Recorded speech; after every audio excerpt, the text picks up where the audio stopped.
రాకాలోకంకి స్వాగతం. ఈ కంటెంట్ మీకు నచ్చినట్టయితే లైక్ చేయండి, మీ బంధుమిత్రులకు షేర్ చేయండి. ఇప్పటి వరకు సబ్స్క్రైబ్ చేసుకోకపోతే సబ్స్క్రైబ్ బటన్ని నొక్కండి, అదేవిధంగా బెల్ ఐకాన్ని కూడా తప్పనిసరిగా నొక్కండి. జై హింద్ మిత్రులారా. పశ్చిమ బెంగాల్ నిన్నటి వరకు ముఖ్యమంత్రిగా ఉన్నటువంటి మమతా బెనర్జీకి మన పశ్చిమాన ఉన్నటువంటి పాకిస్తాన్ యొక్క పాలకులకి, అక్కడి ప్రజానీకానికి, అక్కడ ఉన్నటువంటి మత సంస్థలకి ఒక అద్భుతమైన పోలిక ఉంది. అదేంటంటే కింద పడ్డా చెయ్యి మాదే పైనుందని చెప్పి మొండిగా వాదించడం. మమతా బెనర్జీనే చూడండి, ఎన్నికల్లో ఆమె పార్టీ ఘోరంగా ఓడిపోయింది. ఓడిపోవడమే కాదు, ఆమె పార్టీ మంత్రులు మట్టి కరిచారు. ముఖ్యమంత్రి సొంత నియోజకవర్గం భవానీపూర్ నుంచి ఘోరంగా ఓడిపోయింది. 1 ఓటు 2 ఓట్లతో కాదు, 15,000 ఓట్లతో. అవుట్సైడర్ అయినటువంటి నందిగ్రామ్కి చెందినటువంటి అవుట్సైడర్ అయినటువంటి శుభేందు అధికారి వచ్చి ఆమెని ఓడించి వెళ్ళాడు. ఇంత జరిగినా కూడా మమతా బెనర్జీ నేను ఓడిపోలేదు, నా 100 సీట్లను మోసంతో ఇది చేశారు కాబట్టి ముఖ్యమంత్రిని నేనే, రాజీనామా చేసే ప్రసక్తి లేదు, విజయోత్సవం జరుపుకుందాము. తమాషా ఏంటంటే బుధవారం రాత్రి మమతా బెనర్జీ తన పార్టీ యొక్క గెలిచిన ఎమ్మెల్యేల సమావేశం పెట్టారు.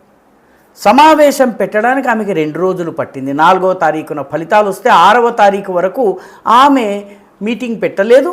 అంత ముందు ఆమె పార్టీకి చెందినటువంటి న్యాయ నిపుణులతో ముఖ్యమంత్రి పదవిలో ఎలా కొనసాగాలి అన్న విషయం మీద సుప్రీంకోర్టుకు వెళ్ళాలా, ఎన్నికల సంఘాన్ని సవాలు చేయాలా, ఫలితాన్ని క్వశ్చన్ చేయాలా, వీటన్నిటిపైన చర్చ జరిపి ఆ తర్వాత ఎమ్మెల్యేలని పిలిస్తే 77 మంది ఎమ్మెల్యేలు ఒక 10 మంది ఎమ్మెల్యేలు రాలేదు. ఈ 10 మంది ఎమ్మెల్యేలు ఎందుకు రాలేదు పార్టీకి తెలియదు.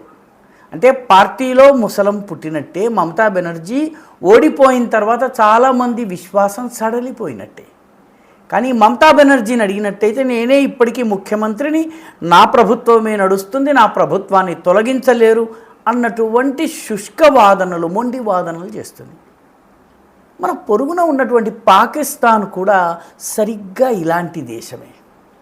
ఇదే రోజున, ఈ వీడియో చేస్తున్నటువంటి రోజున, అంటే మే 7వ తారీఖున భారతదేశం ఆపరేషన్ సింధూర్ని ప్రారంభించి కేవలం 24 నిమిషాల్లో 110 టార్గెట్ల మీద, ఒక 11 చోట్ల ఉన్నటువంటి టార్గెట్ల మీద బాంబుల వర్షం కురిపించింది. మన విమానాలు సేఫ్గా తిరిగి వచ్చాయి. లష్కర్ తోయబా, హిజ్బుల్ ముజాహిదీన్ల కేంద్ర స్థలాలైనటువంటి మురీద్కే, బహావల్పూర్లతో పాటు ఒక 11 స్థావరాలు నుజ్జు అయిపోయినాయి. 100కు పైగా ఉగ్రవాదులు, కీలక నాయకులు చనిపోయారు. ఒక నాయకుడికి సంబంధించిన కుటుంబ సభ్యులు 14 మంది చనిపోతే ఆయనకి దాదాపు 11 కోట్ల రూపాయలు ఇచ్చింది ప్రభుత్వం.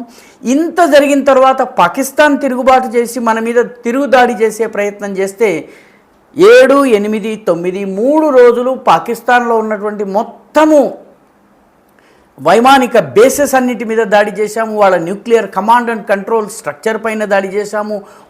వాళ్ళ రెడార్ సిస్టమ్స్ని విధ్వంసం చేశాము. వాళ్ళకి సంబంధించిన డ్రోన్ ఆపరేటింగ్ సిస్టమ్స్ ఏవైతే ఉన్న సెంట్రల్ కమాండ్ అండ్ కంట్రోల్ స్ట్రక్చర్స్ని పూర్తిగా ధ్వంసం చేశాము. పాకిస్తాన్ తెల్ల జెండా ఊపి అమెరికా దగ్గరకు వెళ్ళి బతిమలాడుకుంటే, అమెరికా వెళ్ళి భారత్తో మాట్లాడుకోమంటే వాళ్ళ డీజీఎంఓ మనకు లేఖ రాసి సరెండర్ అయ్యారు.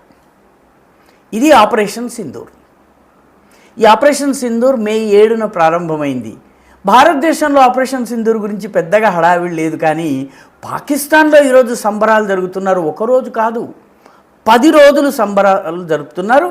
ఈ 10 రోజుల సంబరానికి ఒక పేరు కూడా పెట్టారు. దాని పేరు అష్రా-ఎ-తషక్కూర్. తషక్కూర్ అంటే విజయము, గ్రాటిట్యూడ్, వాస్తవానికి దేవుని పట్ల కృతజ్ఞతను ప్రకటించటము. అష్రా అంటే 10. అష్రా-ఎ-తషక్కూర్ అంటే దేవునికి ధన్యవాదాలు తెలిపి, మన విజయం వల్ల పాకిస్తాన్ యొక్క ఘన విజయానికి ధన్యవాదాలు తెలిపేందుకు 10 రోజుల పండగ. ఈ 10 రోజుల పండగని చేస్తున్నది ఎవరు? లష్కర్ తోయబా, జైషే ముహమ్మద్. ఈ 2 సంస్థల కేంద్ర కార్యాలయాలు పూర్తిగా ధ్వంసమయ్యాయి. వాటికి సంబంధించిన కీలక నాయకులు ధ్వంసమయ్యారు. మిగిలిన నాయకులు అండర్ గ్రౌండ్లో ఉండి పైకి కనిపించకుండా తిరుగుతున్నారు. ఈ అష్రాయ తషక్కూర్ ఫతేహ్ మునీబ్ అనేటటువంటి పండగని వాళ్ళు జరుపుకుంటున్నారు. ఫతేహ్ మునీబ్ అంటే ఏంటంటే దేవుని వైపు తిరిగినటువంటి వ్యక్తుల యొక్క విజయం, విక్టరీ ఆఫ్ ది బిలీవర్ అన్నటువంటి అర్థం వస్తుంది. ఈ పండగ పాకిస్తాన్లో ఉగ్రవాద సంస్థలు జరుపుతున్నాయి.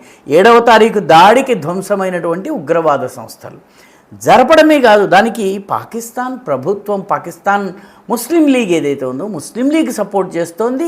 సింధ్ ప్రాంతంలో బిలావల్ భుట్టో నాయకత్వంలో ఉన్నటువంటి, ఆసిఫ్ అలీ జర్దారీ నాయకత్వంలో ఉన్నటువంటి పాకిస్తాన్ పీపుల్స్ పార్టీ కూడా పండగ చేస్తోంది. వీళ్ళు దానికోసము ప్రభుత్వము 500 కోట్లు కేటాయించింది. తినడానికి తిండి లేని ప్రజలకి ఇవ్వడానికి గోధుమ పిండి రొట్టెలు లేనటువంటి రొట్టెల కోసం పిండి లేనటువంటి, పెట్రోల్ ధర వేలల్లో ఉన్నటువంటి పాకిస్తాన్ 500 కోట్లతో భారత్పై సాధించిన ఘన విజయానికి పండగ చేసుకునేందుకు ఉపయోగిస్తోంది.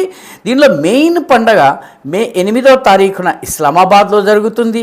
మే 9వ తారీఖున రావల్పిండిలో జరుగుతుంది. 10వ తారీఖులో మళ్ళీ రావల్పిండిలో జరుగుతుంది. ఎందుకంటే వాళ్ళకి ఒక దెబ్బ సరిపోలేదు, 3 రోజుల పాటు కొట్టాం కాబట్టి 3 రోజుల పాటు విజయోత్సవాలు, ఘోర పరాజయపు విజయోత్సవాలు పాకిస్తాన్ జరుపుకుంటోంది. పాకిస్తాన్ పీపుల్స్ పార్టీ మర్కాయ హక్ అనేటటువంటి కార్యక్రమాన్ని నిర్వహిస్తుంది. హక్ అంటే నిజము, ట్రూత్, సత్యము, సత్యం యొక్క విజయం. సత్యం యొక్క విజయం జరుపుకోవాలంటే భారతదేశం తమను పచ్చడి చేసిన విధానం చెప్పుకోవాలి. కానీ పాకిస్తాన్ యుద్ధంలో తాను గెలిచినట్టుగా, భారతదేశాన్ని మట్టి కరిపించినట్టుగా చెప్పుకుంటోంది. సరిగ్గా మమతా బెనర్జీ చెప్పుకుంటున్నట్టుగానే.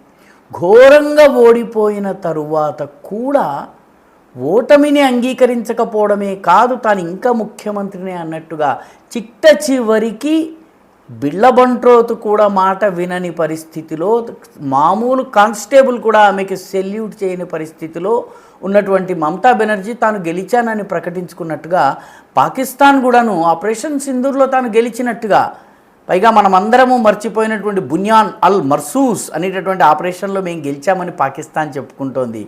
1 ఏడాది క్రితము పాదాక్రాంతమై దండం పెట్టి మమ్మల్ని వదిలేయండి బాబు అన్నటువంటి పాకిస్తాన్ మేము యుద్ధంలో గెలిచామని చెప్పుకోవడం ఎంత హాస్యాస్పదం. అయితే పాకిస్తాన్కి ఇది కొత్త కాదు. 1965 యుద్ధంలో కూడా లాహోర్ మీదకి భారత సైన్యాలు వెళ్ళేటప్పటికీ లాహోర్ వదిలేసి మొత్తము హీరోలందరూ పారిపోయారు. పారిపోయిన తర్వాత తాష్కెంట్లో ఒప్పందం చేసుకున్న తరువాత పాకిస్తాన్ ప్రతి సంవత్సరము యుద్ధము ప్రారంభించిన రోజుని దిఫాయ్ Pakistan day, Pakistan defence day, దిఫా అంటే ఉర్దూ భాషలో డిఫెన్స్ అని అర్థము, దిఫాయ్ పాకిస్తాన్ డే జరుపుకుంటుంది.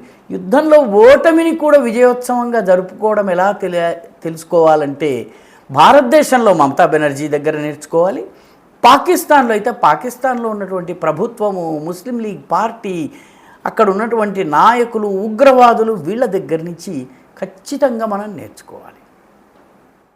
మీకు నచ్చినట్టయితే లైక్ చేయండి, షేర్ చేయండి, ఈ ఛానల్కు సబ్స్క్రైబ్ చేయండి. మీ అభిప్రాయాన్ని కమెంట్ల రూపంలో తప్పనిసరిగా పంపించండి.